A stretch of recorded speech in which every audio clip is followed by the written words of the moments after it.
Hello friends, स्वागत करता हूं आपका अपने यूट्यूब चैनल संघर्ष क्लासेस में। जी हाँ दोस्तों, आज के करंट अफेयर की बात करेंगे। आप करंट अफेयर की शुरुआत करने से पहले आपसे रिक्वेस्ट है कि आपने अभी तक मेरे चैनल को सब्सक्राइब नहीं किया तो सब्सक्राइब कर दीजिए और साथ में बेल आइकन बटन जरूर दबा दिए, जिससे कि मेरे सभी वीडियो आप तक सबसे पहले पहुँचे। चलिए हम अपने पहले प्रश्न की तरफ चलते हैं। तो हमारा आज का पहला प्रश्न है, अंतर्राष्ट्रीय गरीबी उन्मूलन दिवस प्रति वर्ष कब मनाया जाता है? तो ऑप्शन ए 15 अक्टूबर, ऑप्शन बी 16 अक्टूबर, ऑप्शन सी 17 अक्टूबर और ऑप्शन डी 18 अक्टूबर। तो हमारा जो राइट आंसर है ऑप्शन सी, यानी कि 17 अक्टूबर। इससे जुड़ी थोड़ा सी तथ्य को हम देखते हैं। तो जो हमारे इसकी शुरुआत कब हुई थी, अगर हम बात करें 17 अक्टूबर 1987 को प्रतिवर्ष इस दिन अंतर्राष्ट्रीय गरीबी उन्मूलन दिवस मनाया जाना शुरू कर दिया गया था। इस बार इसकी 30वीं वर्षगांठ है। ये भी पूछ लेगा प्रश्न में कभी कभी कि इस बार जो अंतर्राष्ट्रीय गरीबी उन्मूलन दिवस मनाया गया है उसकी वर्षगांठ कौन सी है? तो इस बार कौन सी है? 30वीं वर्षगांठ है। तो 2022 और 23 के लिए इसकी थीम क्या रखी गई है? इसकी थीम जो है अम्ब्रेला है। इसका उद्देश्य क्या है? तो इसका उद्देश्य गरीबी दूर करने के लिए किए जा रहे प्रयासों के संबंध में जागरूकता फैलाना। हमारे अगले प्रश्न की तरफ चलते हैं।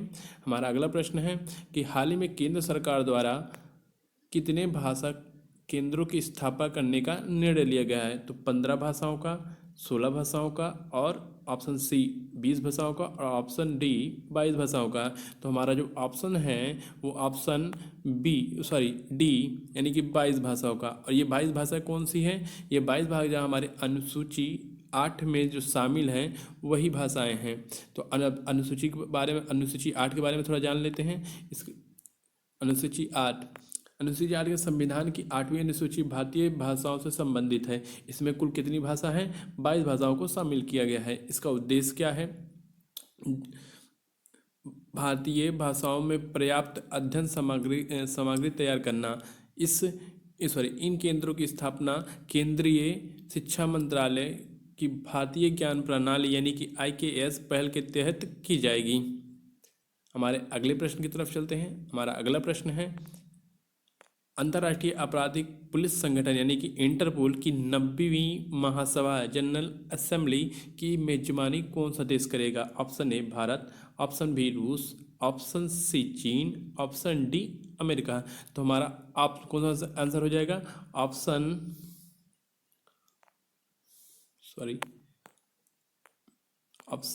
ए, कौन सा? भारत। इसके बारे में थोड़ा जान लेते हैं। तो इससे पहले भारत ने 1997 में इस महासभा की मेजबानी की थी। इस महासभा का आयोजन इस बार 18 से 19 अक्टूबर 2022 तक नई दिल्ली में किया जाएगा।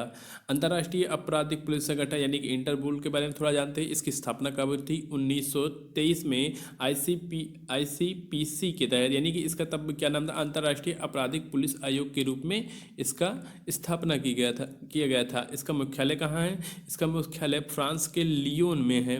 1956 में इसका नाम बदलकर इंटरपोल कर दिया गया था। वर्तमान में इसमें 195 इसके देश सदस्य हैं और भारत 1949 से इसका सदस्य रहा है। हमारे अगले प्रश्न की तरफ चलते हैं।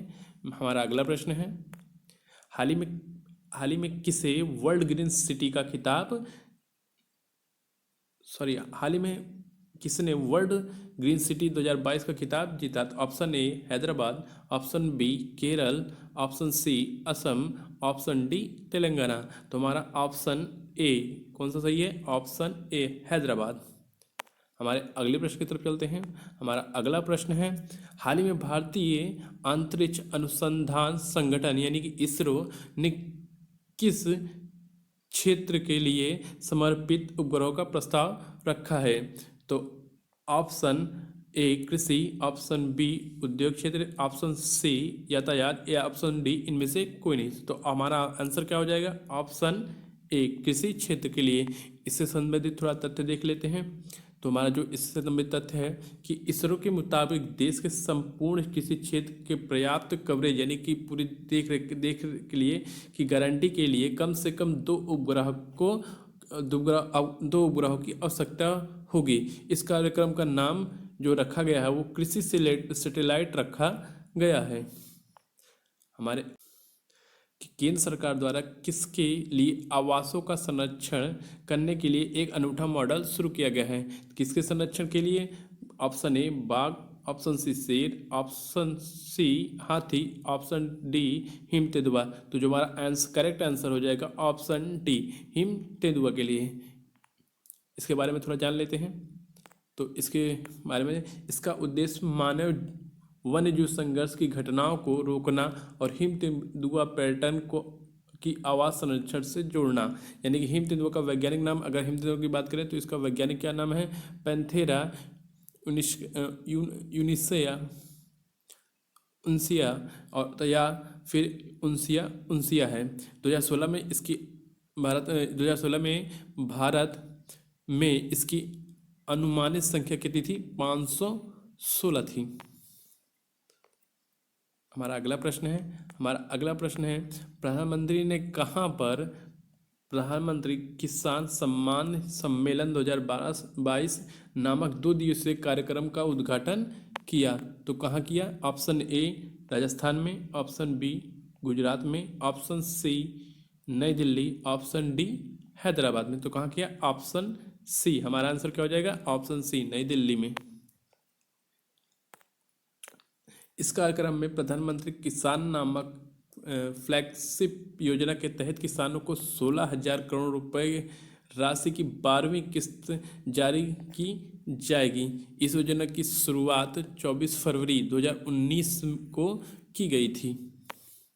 हमारे अगले प्रश्न की तरफ चलते हैं। हमारा अगला प्रश्न है, हाल ही में ओमिक्रॉन का कौन सा संस्करण का मामला सामने आया है? तो कौन सा संस्करण है? ऑप्शन ए B.1.351, ऑप्शन बी B.1.1.7, या फिर ऑप्शन सी BF.7, या फिर ऑप्शन डी इनमें से कोई नहीं। तो हमारा कौन सा ऑप्शन सही हो जाएगा? ऑप्शन सी, यानी कि BF.7। इससे संबंधित थोड़ा तथ्य देखते हैं।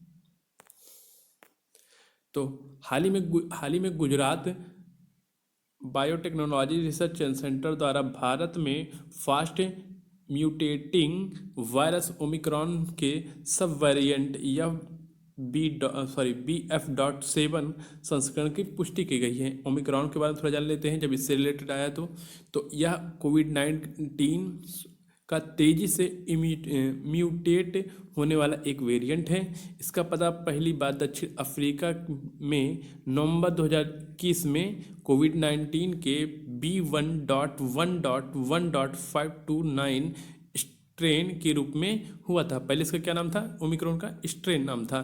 फिर WHO द्वारा कोविड-19 के इस स्ट्रेन का नाम बदलकर ओमिक्रॉन कर दिया गया।